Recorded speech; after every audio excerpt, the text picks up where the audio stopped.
Hello, and welcome to this performance of the complete works of William Shakespeare Abridged, Quarantine Edition. About 4 years ago, us four embarked on a interesting journey, learning about the bard, but also disrespecting him in every way we could. Please join us as we reminisce. Also, we have no rights to this whatsoever, so if you are going to sue us, don't. Please, that would be great.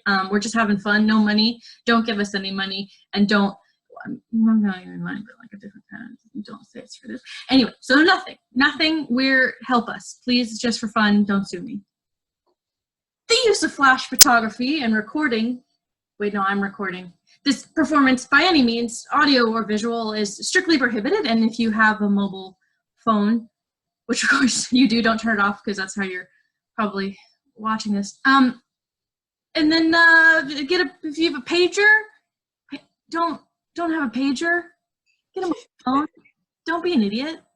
Who's paging you? Are you a doctor? A dentist? Okay? And why are you? No. For your convenience, toilets are located at your own home, and you can pause this and go. It's not that big of a deal. Also, take a moment now to locate the exit nearest your couch or bed. Should the theater experience a sudden loss of pressure, oxygen masks will drop automatically. Simply place the masks over your mouth and nose and continue to breathe normally. If you are at the theater with a small child, please place your own mask on first and the little bugger fend for himself. Allow me to introduce myself. My name is Courtney Derrico, and it gives me great pleasure to announce that we are about to attempt a feat that is, we believe, is unprecedented in the history of salvation. Or at least in Camarillo Moore Park in downtown LA, and I think Sam's in Anaheim. This is to capture in a singular theatrical experience the magic, the genius, the towering grandeur that is the complete works of William Shakespeare. Now, we only have an hour, and this book weighs about 6 pounds, which means if we get through 8 ounces a second, that's about. It's like, okay, we better start going. No one knows more about Shakespeare and alcohol than the woman I'm about to introduce, one of the world's most preeminent Shakespearean scholars. She has a certificate of completion and has read 2 whole books about William Shakespeare. She is here tonight to provide the complete works of William Shakespeare Abridged, Quarantine Edition, with a much-needed preface. Please welcome me in joining Miss Jordan Allen. Hello! Thank you, Courtney, and greetings, ladies and gentlemen. This is actually the book. This is it right here. Woo! The bard! William Shakespeare, playwright, poet, actor, Stratford's proudest flower, transplanted from the heart of the English countryside to bask in the warmth of London's literary greenhouse. A man who, despite the ravages of male pattern baldness, planted his potent seed of poetical genius in the fertile womb of Elizabeth's England. There it took root and spread through the lymphatic system of Western civilization until it became the oozing carbuncle of knowledge and understanding that grows, even today, on the very tip of our collective consciousness. And yet, how much do we intellectually flaccid members of the 21st century appreciate the plump fruit of Shakespeare's productive loins? How much? Oh, let's find out, shall we? Oh! Bob, wherever you are, we hope you're safe. We love our good Bob Mayberry. Director extraordinaire. So can everyone just turn their house lights on? Thanks. So now, you are a theater-going crowd, or you were,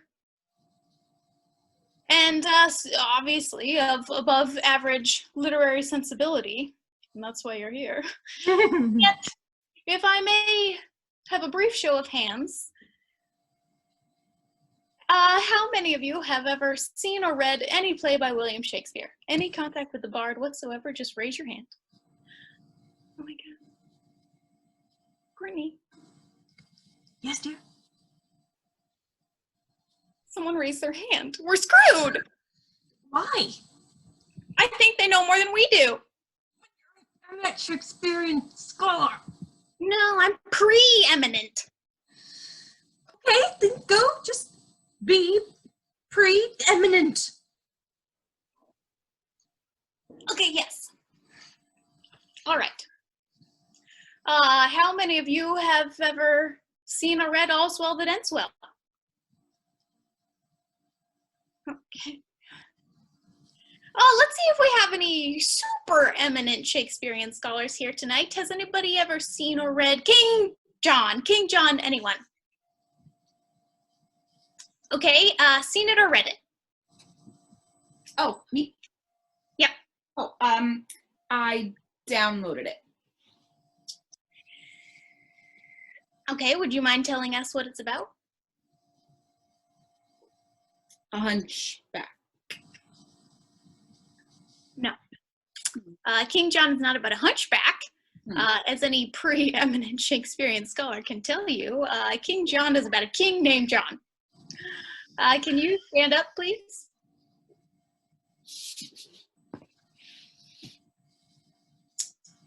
Yep, that's close enough. All right.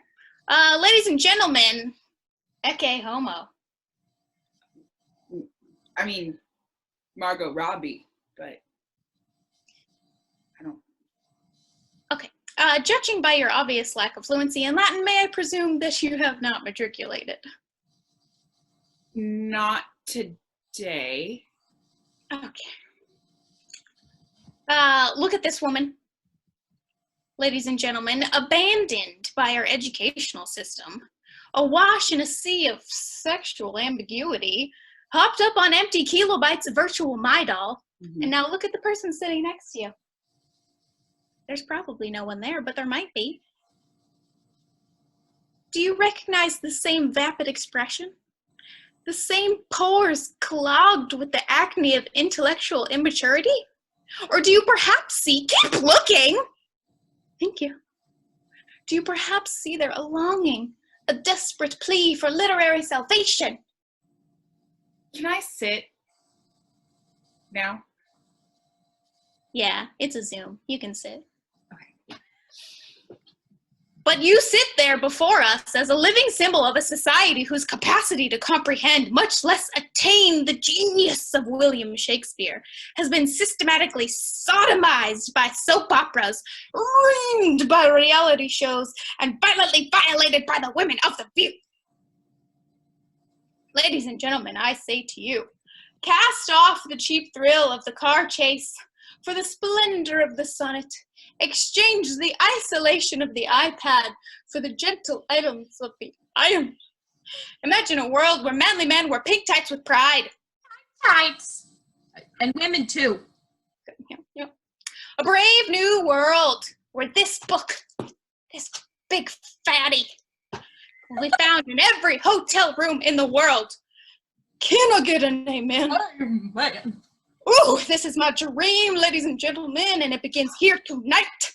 Join us on this our unholy quest, this Shakespearean jihad.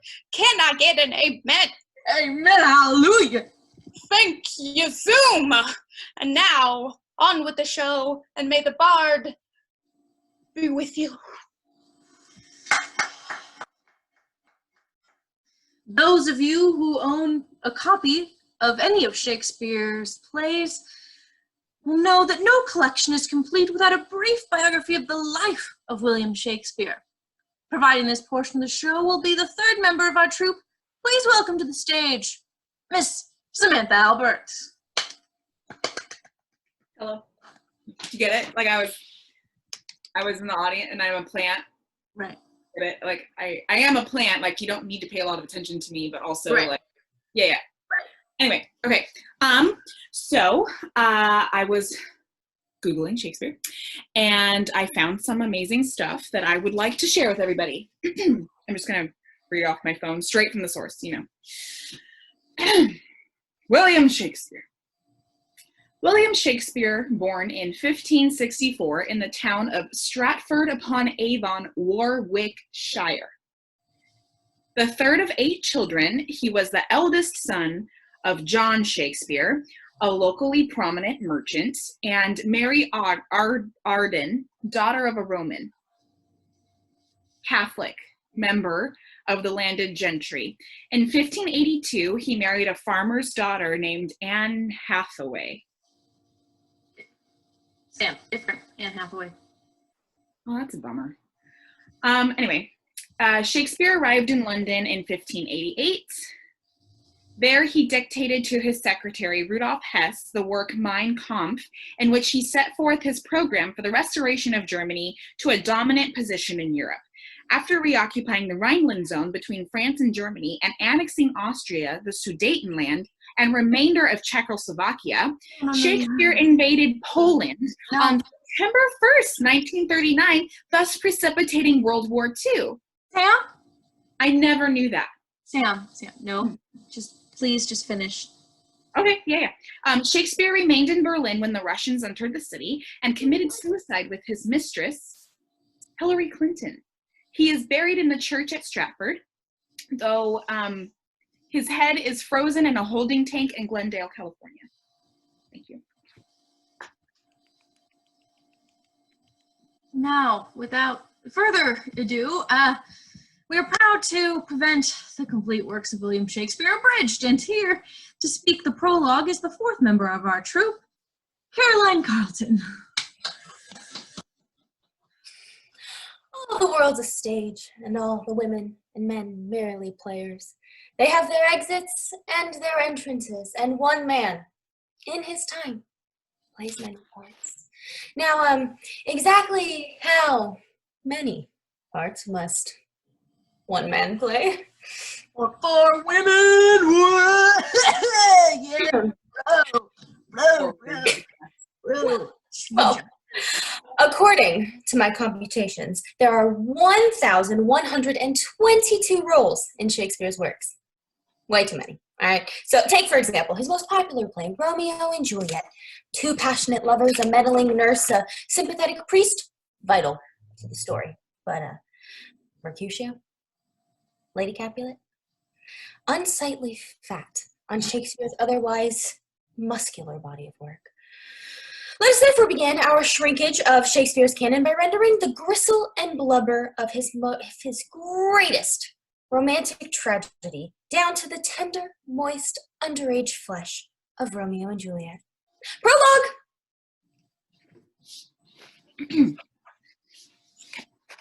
One, 2, 3. 2 households, soulful like indignity. Fair Verona, where we lay our scene. From ancient grudge, break to new mutiny, where civil blood makes civil hands unclean. From forth the fatal lines of these 2 foes, a pair of star-crossed lovers take their life, whose misadventured piteous overthrows do with their death bury their parents' strife. Act 1, Scene 1. Behold, 2 men in search of imbroglio. For the Capulets, Samson. For Montague, Benvolio. Verona's fragile peace shall be undone, and tragedy begin with the biting of a thumb. Oh, it's him. I hate his guts. I swear to God, I'm gonna kill him.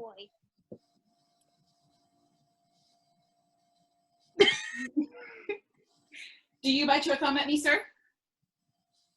No, sir, I do but bite my thumb. Do you bite your thumb at me, sir? No, sir, I do not bite my thumb at you, sir, but I do bite my thumb. Do you quarrel, sir? Quarrel, sir? No, sir. But if you do, sir, I am for you. I serve as good a man as you. No better? Yes, better. You lie. Down with the Montagues. Up yours, Capulet. Rebellious subjects! Oh, no, Enemies to the peace, on pain of torture, throw your mistempered weapons to the ground and hear the sentence of your moved prince. Who asked you? You're not even in the cast. You, Capulet, shall go along with me. Benvolio, come you this afternoon to know your father's pleasure in this case. Kiss ass. Ass hat. Oh.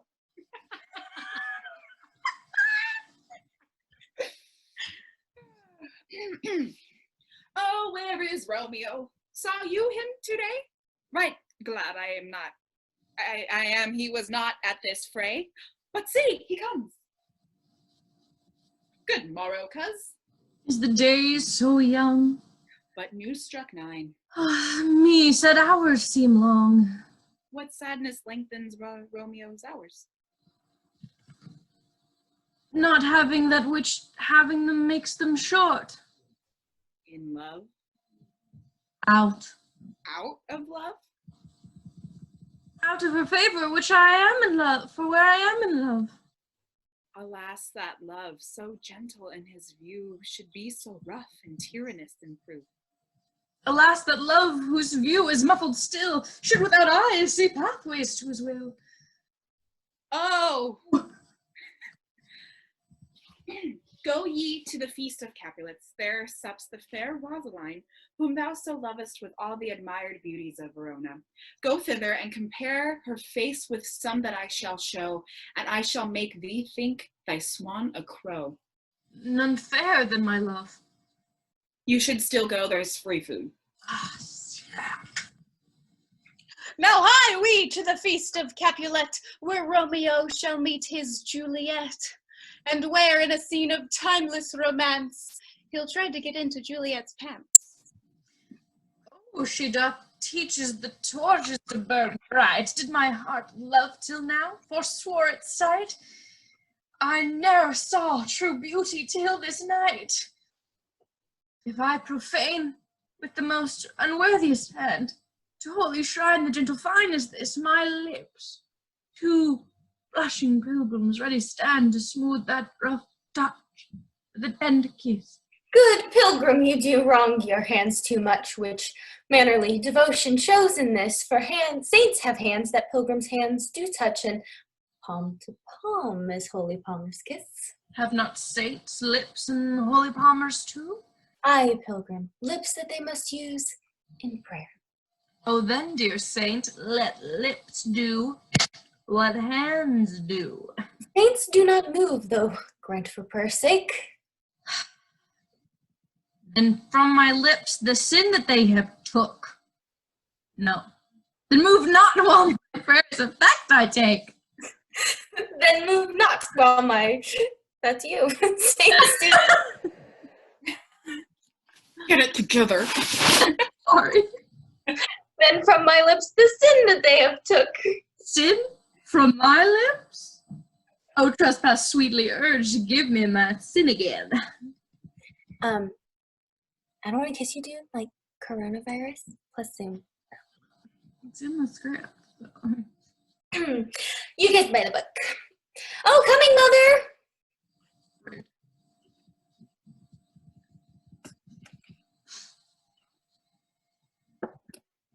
Is she a Capulet?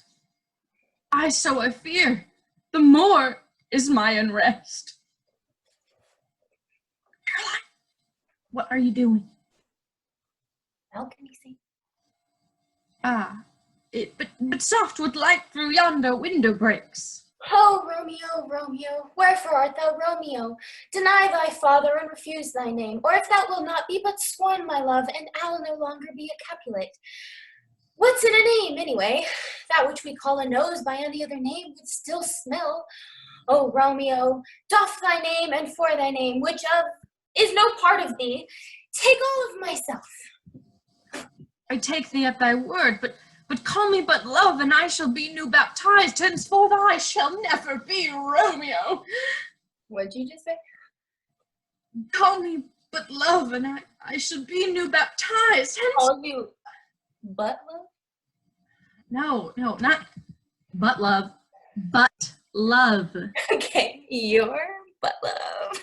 But love, but love, but love. Oh, wait, I'm supposed to slap you.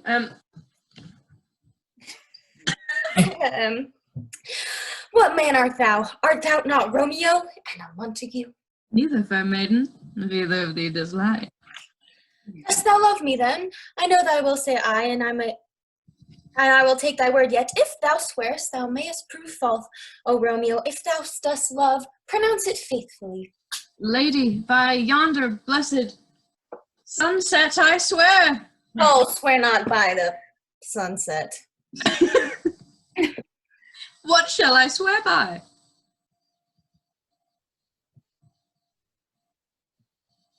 Lady, by yonder blessed Virgin, I swear. I don't think so. Do not swear at all. Although I joy in thee, I have no joy in this contract tonight. It is too rash, too sudden, too unadvised, too like the lightning which doth cease to be, ere one can say it lightens. Sweet, good night. You know that we would never rush into anything. Sweet, good night. But love, over here. Oh, sorry. Well, also, what satisfaction canst thou have tonight?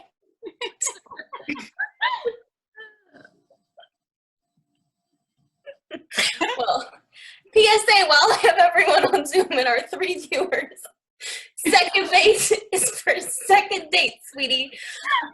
Good night, good night. Parting is such sweet sorrow.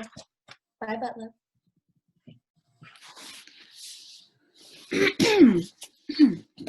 Consulting the book. Sure. Lo, Romeo did swoon with love, by Cupid he'd been crippled, but Juliet had a loathsome coz, whose loathsome name was Tybalt. Romeo! The love I bear thee can afford no better term than this.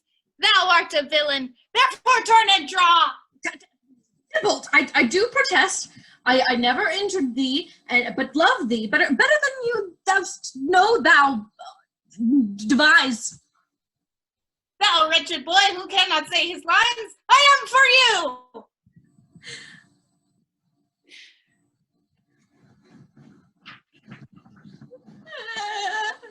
Oh, I am slain. Oh, he just That's not okay. Moving along now. From Tybalt's death onwards, the lovers are cursed, despite the best efforts of friar and nurse. Their fate pursues them. They can't seem to duck it. By the end of Act 5, they'll both kick the bucket. Death, not sex. Death, not sex. No one knew that. Gallop apace, you fiery-footed steeds, and bring in cloudy night immediately. Come, civil knight, come, Romeo, thou day and night. Come, gentle knight, come, loving black-browed knight. Oh, night. Come. And bring me my Romeo. Boo, boo.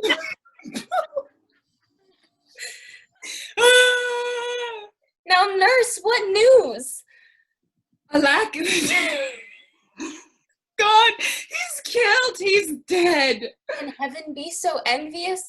Oh, Romeo. Whoever would have thought it? Romeo. What devil art thou to torment me thus? Hath Romeo slain himself? I saw the wound. I saw it with mine own eyes. Here in his manly breast. Is Romeo slaughtered and is Tybalt dead? No. Tybalt is slain and Romeo banished. Romeo that killed Tybalt, he is banished. Oh God, did Romeo's hands stain Tybalt's blood? It did. Alas, the day, it did. Oh, nurse! Oh, nurse! Oh, menopause. Oh, Friar Lawrence, Romeo is banished and Tybalt is slain, and I've got cramps in that not so fresh feeling. Can you help me, please? Take thou this vial, and this distilled liquor drink thou off, and presently through thy veins shall run a cold and drowsy humor. Oh, I feel a cold and drowsy humor running through my veins. Obi-Wan. Pretty color.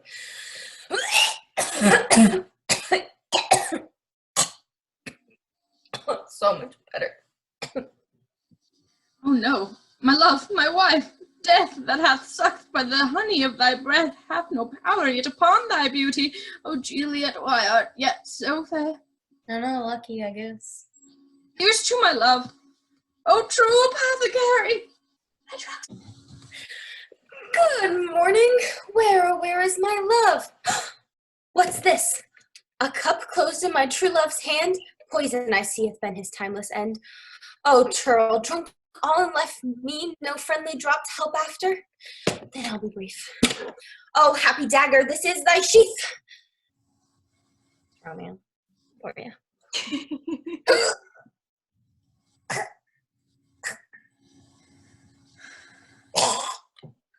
There rust and let me die. Epilogue! A glooming peace this morning with it brings. The sun for sorrow shall not show its head. Go forth and have more talk of these sad things. Some shall be pardoned and some punished. For never was there a story of more woe than this of Juliet and her Romeo. And Romeo and Juliet.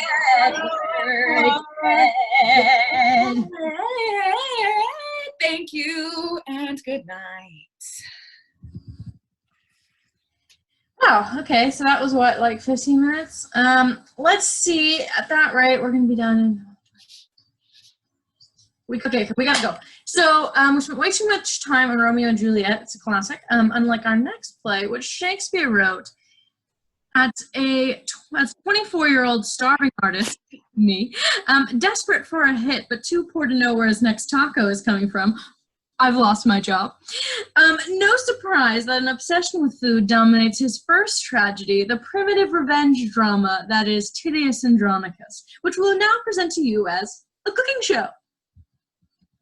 Hi everyone, I'm Titius Andronicus, and welcome to the Gory Gourmet.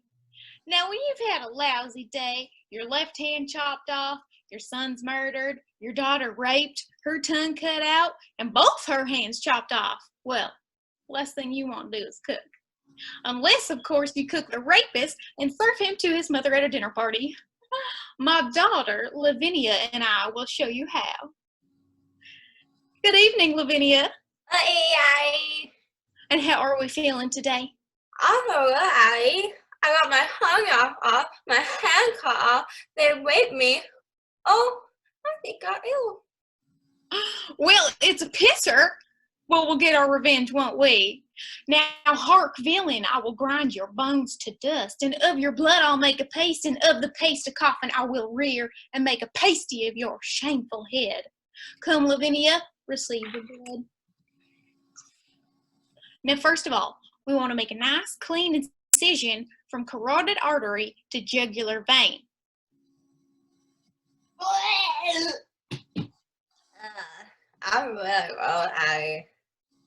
Now, be sure to use a big bowl for this because the human body has about 4 quarts of blood in it. And when that he is dead, which should be right about now, let me go grind your bones to powder small, and with this hateful liquor temper it.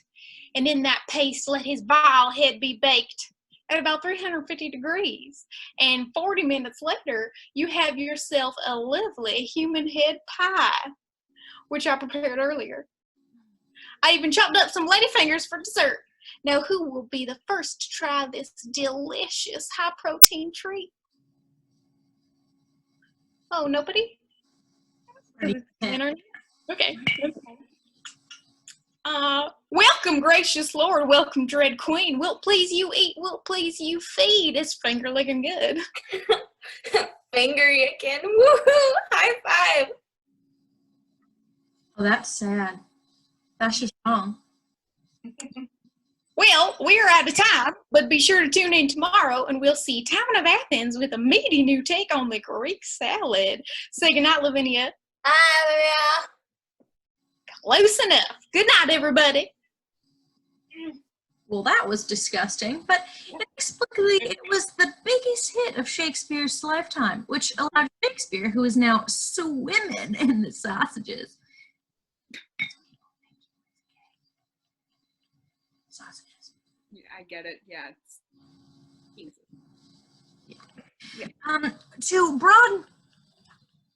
To broaden his artistic horizons, for example, compared the immaturity of Titius Andronicus to the complex subtleties of the human condition revealed as his dark and brooding tragedy, Othello, the Moor of Venice.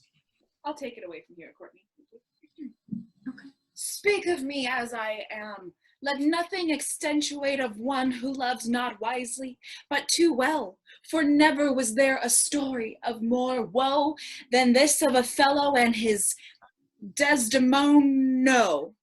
Oh, Desi.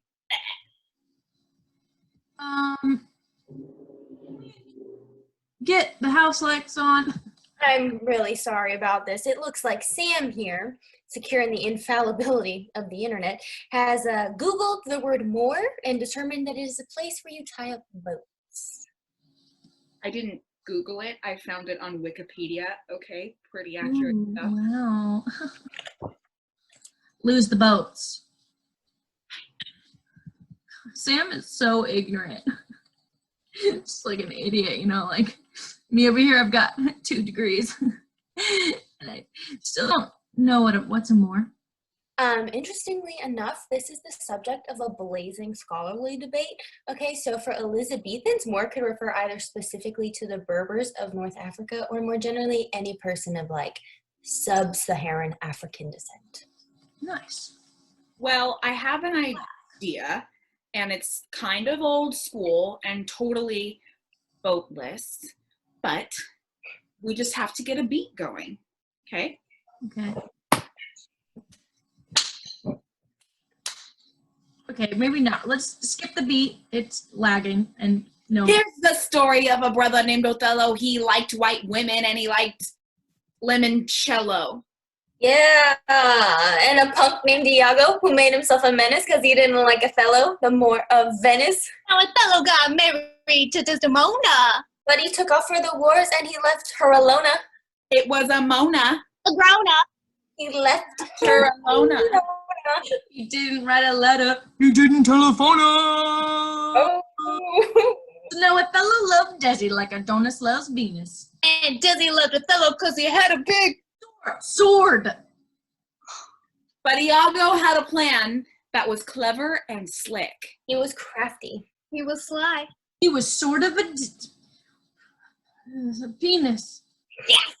He say, I'm gonna shaft the Moor. How you gonna do it? Tell us. Jealous. Well, I know his tragic flaw is that he's too damn jealous. Jealous.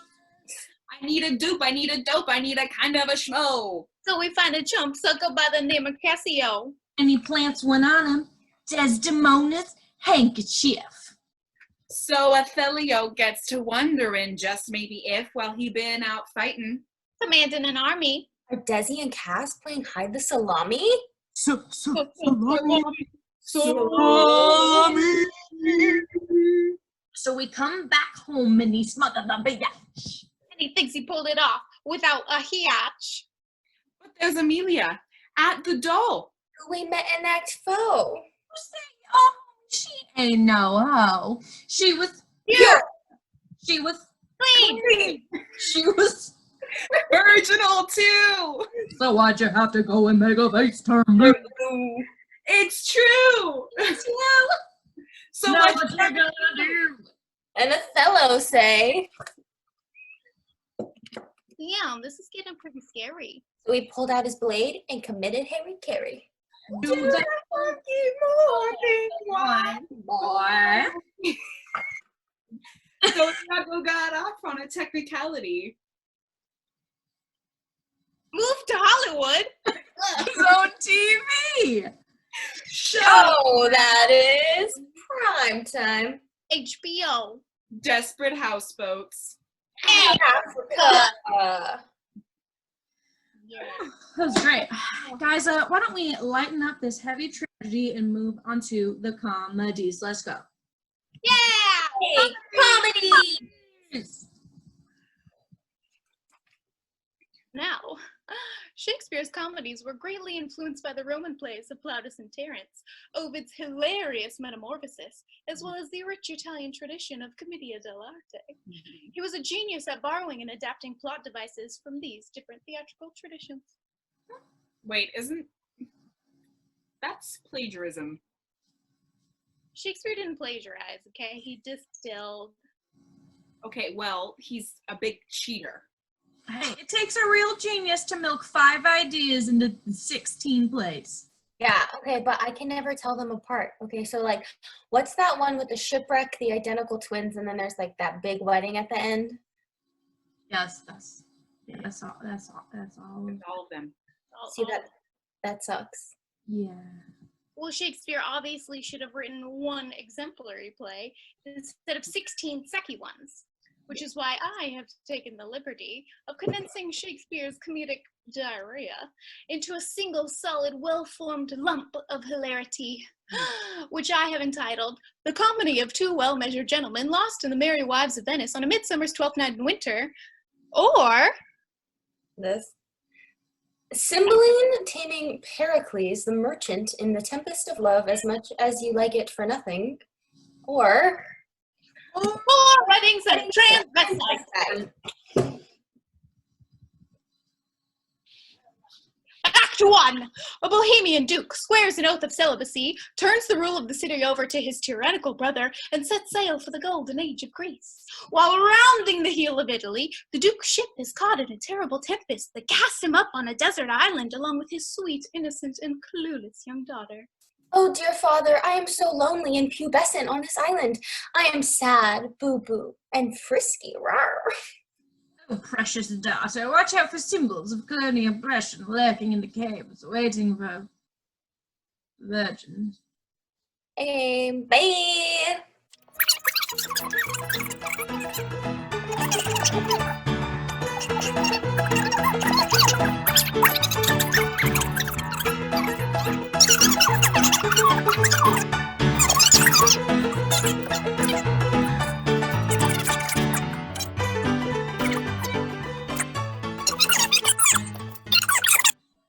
Meanwhile, the duke's long-lost son, a handsome, dashing, clueless young merchant, is also shipwrecked, coincidentally, on the very same island.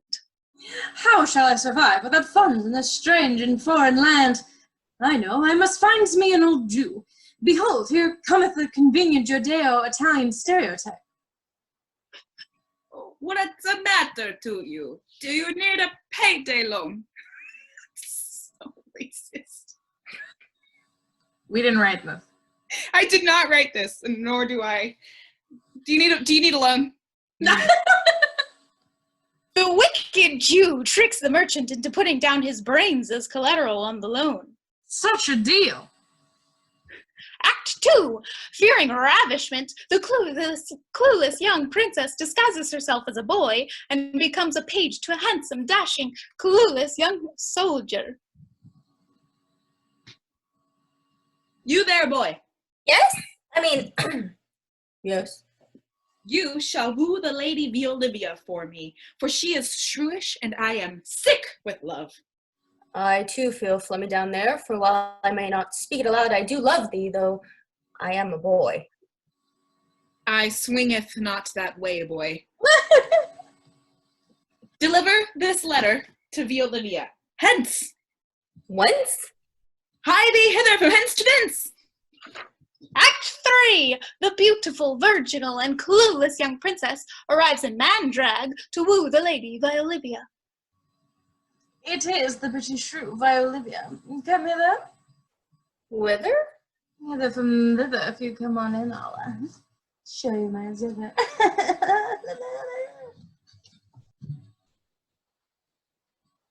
Act 4. On the 12th night of midsummer, a puckish sprite leads all the lovers deep into a forest and squeezes the aphroditic juice of a hermaphroditic flower in their eyes, while the queen of the fairies seduces a rude mechanical who has the head of an ass.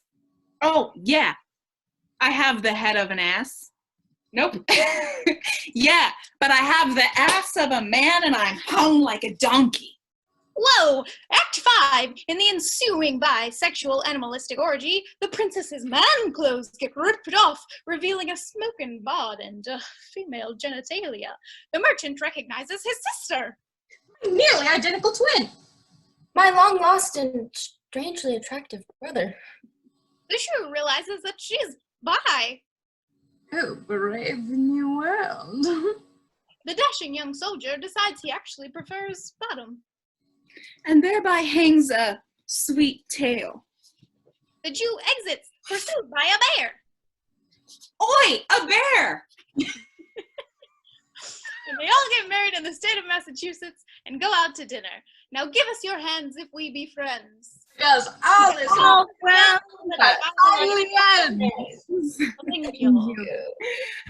Thank you. Thank you. Guys, I had no idea that not only was Shakespeare abhorrently racist, but a perv. Just a straight up pervert. Yeah, 16 plays in 5 minutes, not bad. But if we're gonna get out of here for 8, we gotta keep going back to those tragedies.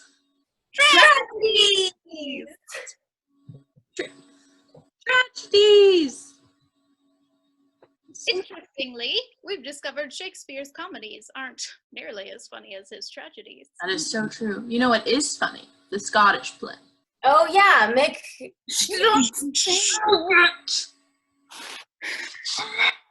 Why not? Why? Because it's It is very bad luck to say that name of that show in a theater or a Zoom meeting unless you're performing it. Shakespeare said it himself.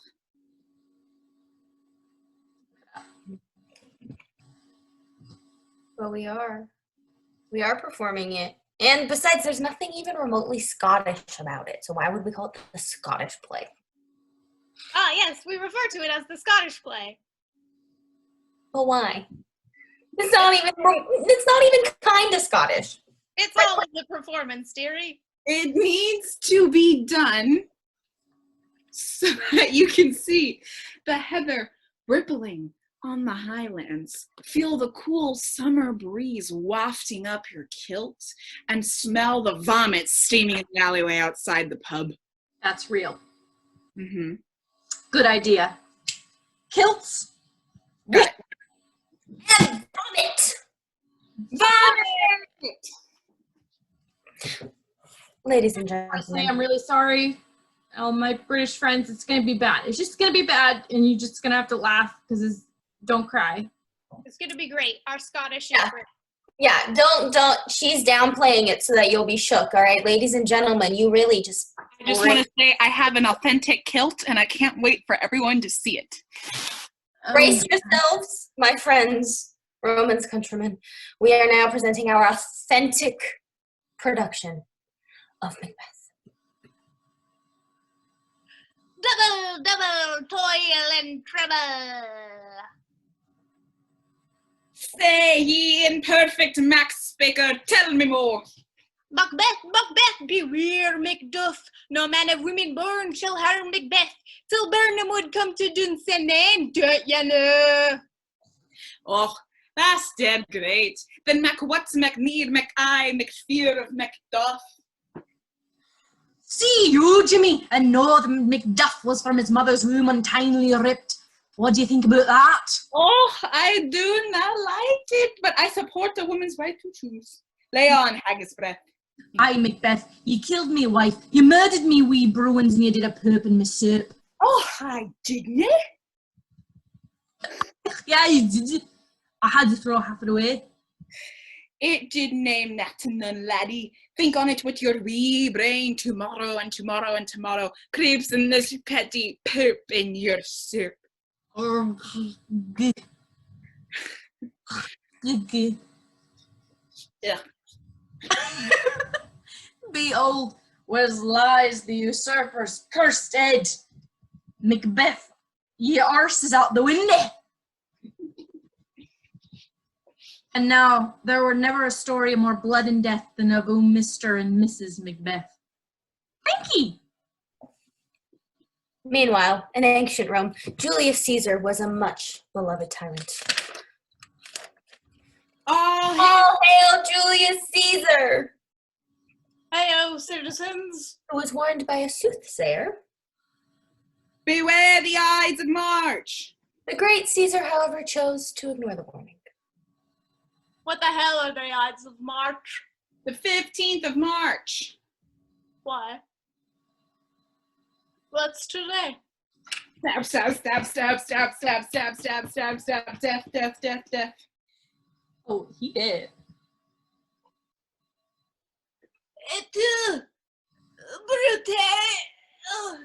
Brute. The aftershave for men. Friends, Romans, countrymen, lend me your ears. I come to bury Caesar. So bury him, and let's go on to my play. Antony. And Cleopatra, is this an asp I see before me? Oh, come, venomous wench. Caroline. Stop. Cleopatra. You have this bizarre notion that all of Shakespeare's tragic heroines wear really ugly wigs and vomit on people before they die. Salons are closed. You gotta do what you gotta do, okay? And it's an interpretation. Morphing is not an interpretation. My imaginary audience was into it. But Antony and Cleopatra has nothing to do with gastrointestinal distress. It's an exciting transglobal thriller about political maneuvering across the ancient Mediterranean. Mm-hmm. Oh, it's one of Shakespeare's transglobal plays? Oh my god, I love those. All right, like that one that totally predicted 21st century wireless communication. It's the best. What? Yeah, it's called Two Mobile Kinsmen. No. Shakespeare wrote a play called Two Bull Kingsmen. Noble, yes. Yeah, not two mobile kinsmen. Two Noble Kingsmen. No, it's definitely mobile because the two kinsmen are Bill Gates and Steve Jobs. No, the two kinsmen are two cousins who fall in love with the same woman. They act. Yeah, and they're texting each other and they're like, OMG, WTF. Really hard to listen to. That is not accurate. Okay, well, F you, because I've never even heard of that play. Mine sounds way better. Okay. Maybe that's because Two Noble Kinsmen falls into the category of Shakespeare's plays which are neither tragedy, comedy, nor history, and what scholars refer to as the problem plays, or in some circles, the obscure plays, or the lesser plays, or shit. So, and yet not all of the bad plays are actually completely without merit. In fact, one of them, Troilus and Cressida, is hardly crap at all. I actually discuss it in my unpublished monograph about Shakespeare entitled I Love My Willie. And you guys actually would really like it because it's big, it's long, it's uncut, and I have been hammering away on it for years. In fact, if you don't mind, I'd like to whip it out for you right now. This is Do not it. the internet. It's going to be on forever. My monograph. What else do you keep in your pants, Sam? Would you like to see? No. Yeah. Yes, Show me. Ooh, an ass.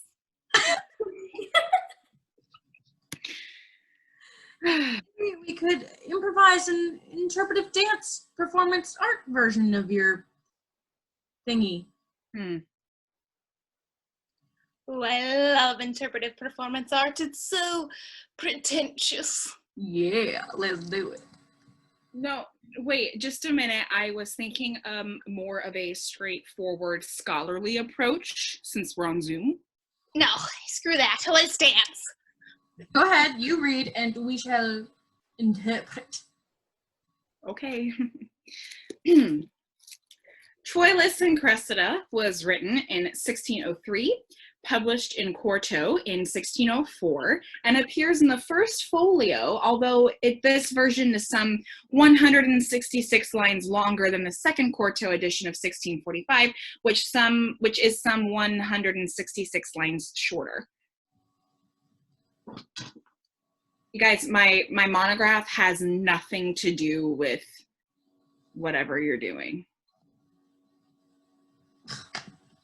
Is there anything in there about the plot? Plot?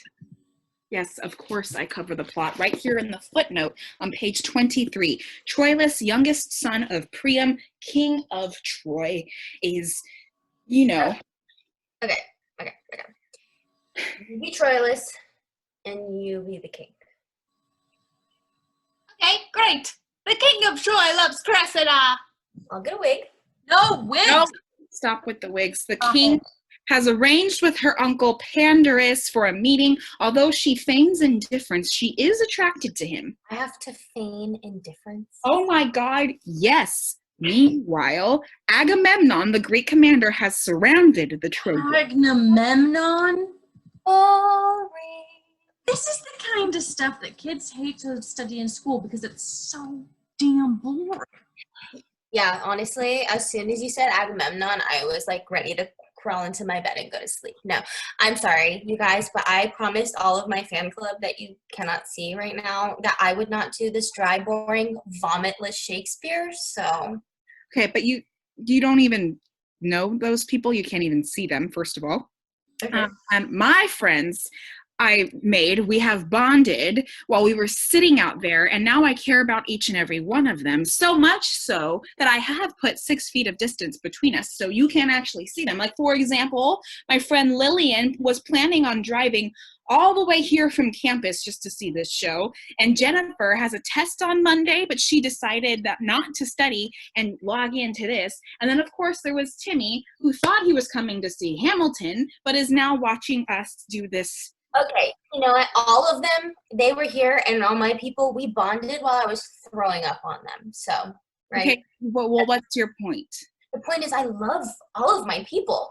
Oh, but I do too. Hey, and I don't want them to get turned off to Shakespeare. That's what happened to me. Just last semester, I was in school 4 years ago. Right. I was in Shakespeare class with Bob, and we were supposed to be reading some like Lovely Labor something.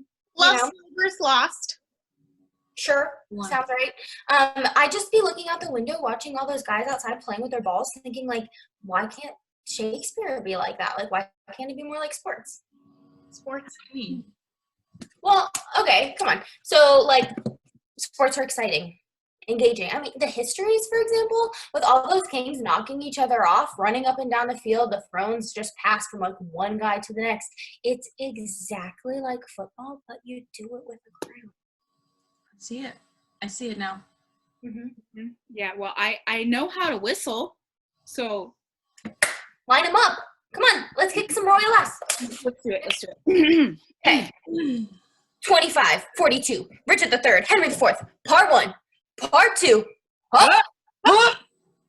And the crown is snapped to Richard II, the well-spoken 14th century monarch. He's fading back to the past and looking for an heir down for youth. But there's a heavy rush from King John. My gross flesh sinks downwards. The crown is in the air, and Henry VI comes up with it. Victory is mine!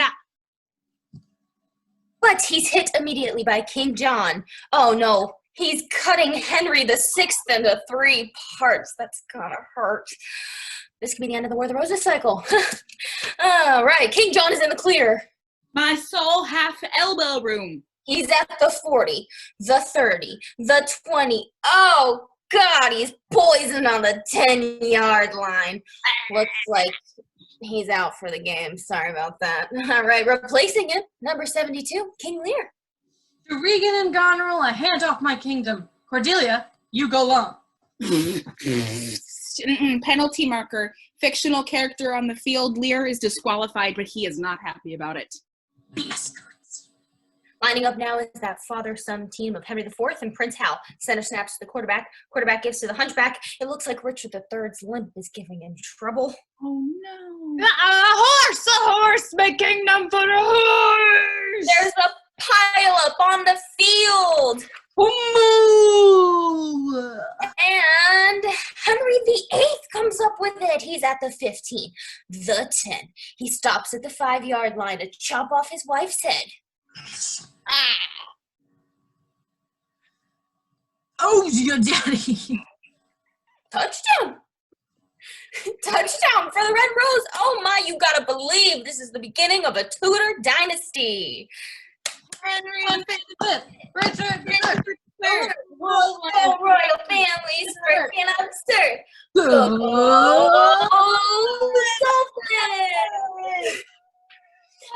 That was great. Can everyone turn their house lights on again so we can see your beautiful faces? Thank you. Mm-hmm. Can I borrow your fictional program? Yeah, thank you. What are you doing? I just want to check the list of plays because, I think we did them all already. Really? Yeah. Let's see here. We did all the histories just now. The comedies were a lump of hilarity. Poop. Soft stool. Okay, so that leaves the tragedies. We did Titius Andronicus with all the blood. Yep. Romeo and Juliet we did. Blood. Julius Caesar, Julius Cressida. Right. Yeah. We wrapped Othello. Lear was in the football game. Yeah. Macbeth we did with the wonderful Scottish accents. Very good. With my kilts, my authentic Scottish kilts. Yep. What about Antony and Cleopatra? Yeah, I puked on my homie right here. Babs. Solid, yes. And Timon of Athens I mentioned. Coriolanus? Skip. Why? What's the matter with Coriolanus? I don't like the anus part. I think it's offensive. Okay. That's offensive. Okay. The anus play. Okay. And that's it, right? That's all of them? Is that everything? Wow, great. Looks like we can let you go a little early. Wait, What? guys! What? Hamlet! What? Oh, man. No, Shakespeare didn't write Hamlet. Yes, he did. Yeah. What's it about? It's like the young prince struggling with his conscience after his uncle murders his father. God, you guys, that is The Lion King. That is not Hamlet. Okay, ladies and gentlemen, 36 plays down and 1 to go. Perhaps the greatest play ever written. A play of such lofty poetic and philosophical... Wait, you guys, we don't have a lot of time left in our Zoom meeting, so I think we're going to have to do this, really fast. Okay. Fast! Fast. All right, here we go. Page 44, Courtney. Thank you. In the script. We've skipped some things for your leisure. Okay. Fast? Yes. Fast! Very fast. Who's there? Oh, that this too solid flesh would melt. My lord, I think I saw your father yesternight. Would the night were come. Mark me. Something is rotten in the state of Denmark. Revenge my murder. My lord, this is strange. Well, there are more things in heaven and earth, Horatio, so piss off. Oh! To be or not to be, that is the Good, my lord. get thee to a nunnery. Now speak the speech, trippingly on the tongue. Or the play. I'll take the ghost's word for £1,000. Now, mother, what's the matter? Thou wilt not murder me. Help! How now? A rat, dead for a ducat, dead. Now, Hamlet, where's Polonius? At supper, Where? dead. What was that? Ophelia, I think, drowning? Ah, sweet Ophelia. Alas, poor Yorick. But soft, here comes the queen. Lay her in the earth. Sweetly too sweet. Hold off the earth a while. It is I, Omelette, the cheese Danish. The devil take thy soul. Give us the foils. One for me. Oh! I am slain. Oh, I am poisoned. I follow thee. The rest is silence.